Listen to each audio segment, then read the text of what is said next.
আসসালামু আলাইকুম। আজ আপনাদের সামনে নতুন একটি রেসিপি নিয়ে হাজির হয়ে গিয়েছে। আজ আপনাদের তৈরি করে দেখাবো হাতে তৈরি সেমাই অথবা চুটকি পিঠা, যে নামেই চিনি। এই সেমাইগুলো বাজারে কিন্তু এখন অ্যাভেলেবল পাওয়া যায়, তবে আমি হাতে তৈরি করে রান্না করব। হাতে তৈরি রান্না সেমাই খেতে কিন্তু দুর্দান্ত হয়, বাজারের কেনা সেমাই থেকে অনেক বেশি মজাদার। তো কথা না বাড়িয়ে চলুন মূল প্রস্তুত প্রণালীতে যাওয়া যাক।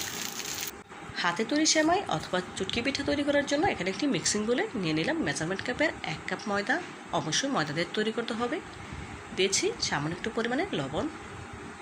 এখন ময়দার সাথে লবণটা খুব ভালোভাবে মিশিয়ে নিচ্ছি। মিশিয়ে নেওয়া হয়ে গেলে অল্প অল্প পানি দিয়ে আর টাইট একটি ডো তৈরি করে নিতে হবে।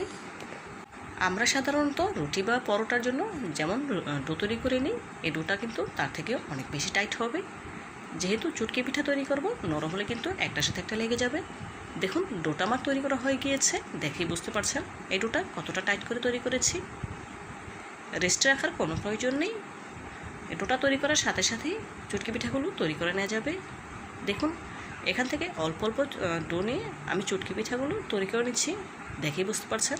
সামনে একটু ডো নিয়ে আঙ্গুলের সাহায্যে অন্য হাতের তালুতে নিয়ে ডলে দিলেই অনেকটা ধানের মতো হবে। এমনটি হলেই বুঝতে পারবেন যে চুটকি পিঠা তৈরি হয়ে যাচ্ছে।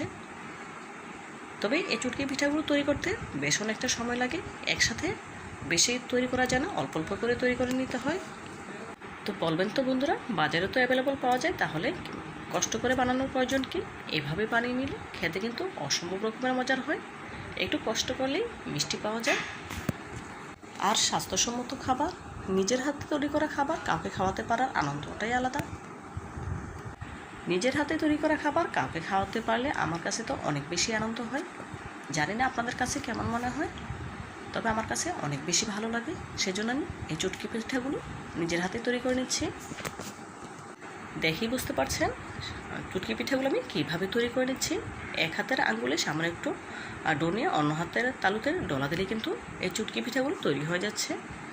তো বন্ধুরা, ভিডিওর এই পর্যায়ে আপনাদের কাছে ছোট্ট একটি রিকোয়েস্ট রইল, যারা আমার ভিডিওটি ইউটিউব চ্যানেল থেকে দেখছেন প্লিজ চ্যানেলটিতে সাবস্ক্রাইব করে পাশে থাকা বেল বাটনে ক্লিক করে দিবেন। এবং যারা ফেসবুক পেজ থেকে দেখছেন প্লিজ পেজটিতে লাইক দিয়ে ফলো দিয়ে রাখবেন, এতে করে আমি যখনই কোনো নতুন ভিডিও আপলোড করবো সবার আগে আপনার কাছে পৌঁছে যাবে। এই কাজটি যারা অলরেডি করে নিয়েছেন আপনাদেরকে জানি অসংখ্য ধন্যবাদ। আমি কিন্তু চুটকি পিঠার ওপরে কিছুটা শুকনো ময়দা ছিটিয়ে দিয়েছি, দেখেই বুঝতে পারছেন। এভাবে করে শুকনো ময়দা ছিটিয়ে দিলে একটা চুটকি পিঠার সাথে আরেকটা লেগে যাবে না, একদম ঝরঝরে থাকবে। দেখুন বন্ধুরা, কথা বলতে বলতেই কিন্তু বেশ অনেকগুলো চুটকি পিঠা তৈরি করে নিয়েছি, দেখেই বুঝতে পারছেন। এভাবে করে একই প্রসেসে সবগুলো চুটকি পিঠা তৈরি করে নেব। তো সাথেই থাকুন, ফিরছি সবগুলো চুটকি পিঠা তৈরি হওয়ার পর। দেখুন সবগুলো চুটকি পিঠা তৈরি হয়ে গিয়েছে।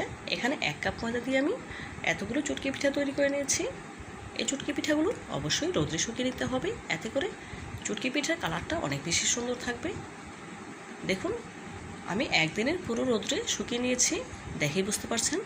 দেখুন কতটা ঝরঝরে হয়েছে, একটার সাথে কিন্তু একটা লেগে নেই, দেখেই বোঝা যাচ্ছে। এভাবে করে আপনারা বাসায় ট্রাই করবেন, ইনশাআল্লাহ আপনারাও পারফেক্টভাবে তৈরি করে নিতে পারবেন।